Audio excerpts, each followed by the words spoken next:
Hello friends, welcome to Study with Harshit. This is the part 7 of important question and answer series Universal Human Values and Professional Ethics. इसमें आपको बताना है human conduct क्या है।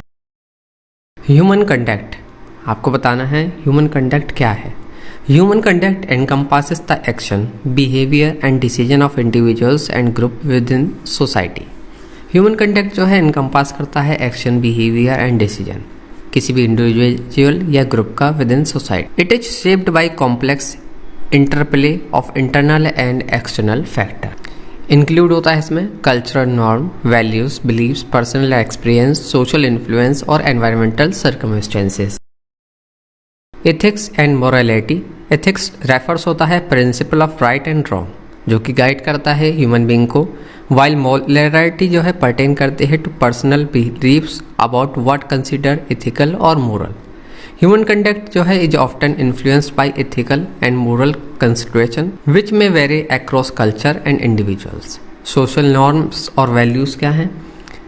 Societies जो है establish करती है नॉर्म्स और value, dictates acceptable behaviour with in a particular cultural context. ये सभी नॉर्म्स जो है एंड वैल्यूज इन्फ्लुएंस करते हैं ह्यूमन कंडक्ट को by shaping perception of which is socially acceptable और अनएक्सेप्टेबल। Psychological factors. इंडिविजुअल्स जो है differences in personality, cognitive, emotion and motivation can significantly impact by human conduct. Individual differences होते हैं personality के, cognitive के, emotions के और मोटिवेशन के। ये जो है सिग्निफिकेंटली इम्पैक्ट होते हैं by human conduct. Psychological theories जैसे कि रिलेटेड होती हैं जो बिहेवियरल से, कॉग्निटिव साइकोलॉजी और साइको एनालिसिस से। ये ऑफर करती है insight into the underlying mechanism driving human behaviour. Specialisation and learning. Human conduct जो है is shaped through specialization socialization process where individuals learn norms, value and behavioral expectation through interaction with family, peers, education, media and other social institution. Human conduct जो है shape होता है through इस socialization process के द्वारा, जहाँ पर वो मिलता है, सीखता है values, behavior किन जनों से? फैमिली से, अपनी एजुकेशन के थ्रू, मीडिया के थ्रू और सोशल इंस्टीट्यूशंस है। सोशल लर्निंग थ्योरीज इसमें इंक्लूड होता है ऑब्जर्वेशनल लर्निंग, मॉडलिंग, हाईलाइट और roles of social influences in shaping behaviour. Decision making process. Human conduct involve करता है making decision and choices based होती है जो कि परसीव्ड रिस्क, बेनिफिट और प्रेफरेंसेस और कंस्ट्रेंट पर। डिसीजन मेकिंग प्रोसेस जो है इन्फ्लुएंस होता है बाय कॉग्निटिव बायसेस, इमोशंस और सिचुएशनल फैक्टर्स पर जो कि इम्पैक्ट डालते हैं रेशनैलिटी और आउटकम ऑफ डिसीजन पर। Environmental and situational factor. External circumstances होते हैं जैसे कि physical environment, social economic condition, culture context और सिचुएशनल क्यूज।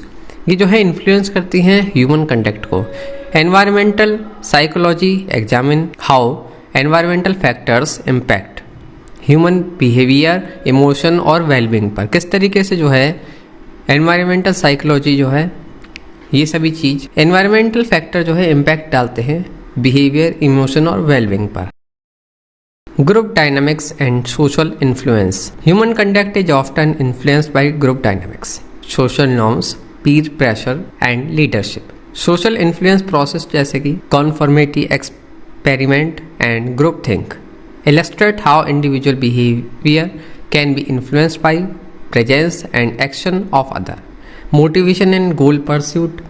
Human conduct जो है is driven by various motivates. इसमें इंक्लूड होता है बायोलॉजिकल नीड्स, सोशल बिलोंगिंगनेस और achievement power, autonomy and self actualisation. Motivational theories जैसे कि मैस्लो हायरार्की ऑफ नीड और सेल्फ डिटर्मिनेशन थ्योरी ये प्रोवाइड कराते हैं framework for understanding human behaviour. समझने के लिए ह्यूमन बिहेवियर के बारे में ये सभी थ्योरीज जो है प्रोवाइड कराती हैं फ्रेमवर्क।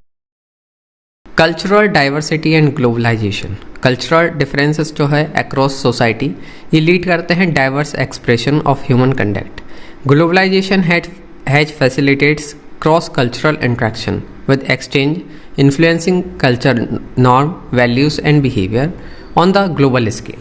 जो हमारा ग्लोबलाइजेशन है इसने जो है हमारे फैसिलिटेट करता है क्रॉस कल्चरल इंटरेक्शन, जैसे कि हमारे जो कल्चर है वो ग्लोबली एक्सचेंज होता है, पता पड़ती है कल्चर के बारे में, कैसा क्या कल्चर है, किस तरीके के कपड़े होते हैं, क्या क्या चीज़ होती हैं उसके बारे में globally. Ethical and moral development, human conduct जो है often involve navigation complex ethical dilemmas and moral conflict. Moral development theories जैसे कि Kohlberg stage of moral development ये डिस्क्राइब करती है कि किस तरीके से individuals moral reasoning evolves over time और influencing their ethical decision making. तो आई होप फ्रेंड्स आप सभी को समझ में आया होगा। इसी तरह की और वीडियोस के लिए आप हमारी यूट्यूब चैनल स्टडी विद हर्षित को सब्सक्राइब करें। Thank you so much.